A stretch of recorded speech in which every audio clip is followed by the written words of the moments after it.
देखिए, आज ward number 34, 38, 39 तीनों के निगम पार्षद अपने भाई गोल्डी बरेजा जी, भाई संजीव जी, भाई मनोज वशिष्ठ जी और जिले के सरपंच एसोसिएशन के अध्यक्ष बूरा जी, इनके नेतृत्व में सैकड़ों लोग गांव बड़ौली से, मिर्जापुर से, तिगांव से, फरीदपुर से, सतपुरा से, फज्जूपुर से, सेक्टर 76, 78, 79, 89 इस सब इलाके के लोग गांव से, सेक्टरों से, कॉलोनियों से अपनी दिल्ली बड़ौदा बॉम्बे हाईवे पर एक एंट्री एग्जिट की डिमांड को लेकर मुझसे मिले हैं। जो कॉन्ट्रैक्ट एग्रीमेंट था दिल्ली बड़ौदा बॉम्बे का, उसमें फरीदाबाद के बॉर्डर से लेके कैली तक 6 एंट्री एग्जिट उसमें प्रस्तावित थी, जो बनकर तैयार हो गई। लेकिन उस समय की आबादी के हिसाब से ये उस समय का कॉन्ट्रैक्ट एग्रीमेंट था। लेकिन जैसे जैसे इलाका डेवलप होता है वैसे वैसे डिमांड आती रहती है। अब नहर पार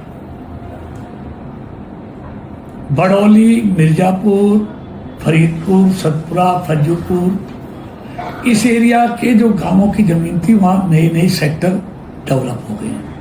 76, 78, 80, 89, 80 हजारों लाखों लोग वहां पर रहने लगे। अब उनको दिल्ली बड़ौदा बॉम्बे पे एंट्री एग्जिट करने के लिए या तो 14 सेक्टर आना पड़ता है या फिर उनको आईएमटी जाना पड़ता है। एक 8-10 किलोमीटर का उनको एक्स्ट्रा सफर करना पड़ता है, तो जिसमें समय भी खराब होता है, डीजल और पेट्रोल की खपत भी बढ़ती है। तो इससे नेशन का, राष्ट्र का नुकसान है और जो पर्यावरण है वो भी दूषित होता है ट्रैफिक से। तो इनकी उचित मांग थी। इसी तरह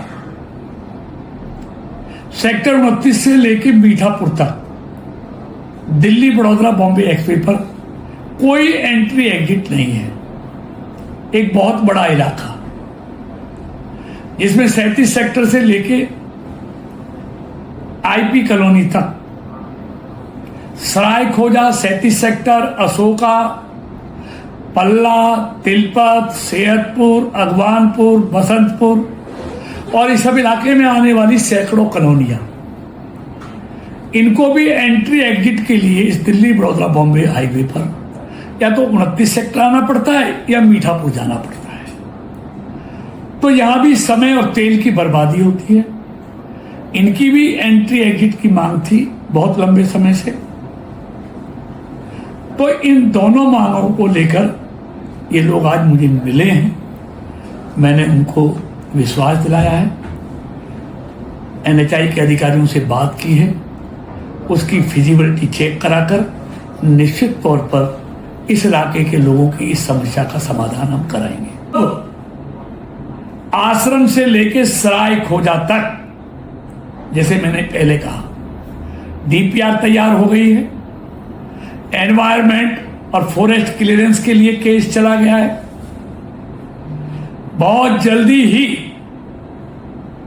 इस पर काम शुरू होगा और 10 मिनट में आश्रम से सराय खोजा फरीदाबाद के लोगों को पहुंचाने का काम हम करने वाले हैं। फरीदाबाद, नोएडा, ग्रेटर नोएडा और जेवर, इसको एक rail connectivity, rapid metro rail connectivity Modi ji की सरकार आदरणीय मनोहर लाल जी देने जा रहे हैं। करनाल के लिए मंजूर हो गई है, काम शुरू हो गया है। अब फरीदाबाद की बारी है। फरीदाबाद को रैपिड मेट्रो से हम गुड़गांव से भी जोड़ेंगे, नोएडा से भी जोड़ेंगे, ग्रेटर नोएडा से भी जोड़ेंगे और फिर जेवर एयरपोर्ट से भी जोड़ेंगे। ये हाई स्पीड ट्रेन है। और फरीदाबाद के अंदर सैनिक कॉलोनी से लेके अमृता हॉस्पिटल तक यहाँ मेट्रो चलेगी, जो दिन भर उसी लाइन पर, वो तो हाई स्पीड ट्रेन है, बीच में मेट्रो पूरे फरीदाबाद को जोड़ने का काम करेगी और बहुत जल्दी ही ईस्ट टू वेस्ट कनेक्टिविटी, ये जो बड़कल चौक है, ये बाटा चौक है, इसको हम जाम मुक्त करने जा रहे हैं। लगभग 1500 करोड़ की लागत से टेंडर लगने जा रहा है। ईस्ट से वेस्ट कनेक्टिविटी को हम जाम मुक्त करने वाले हैं।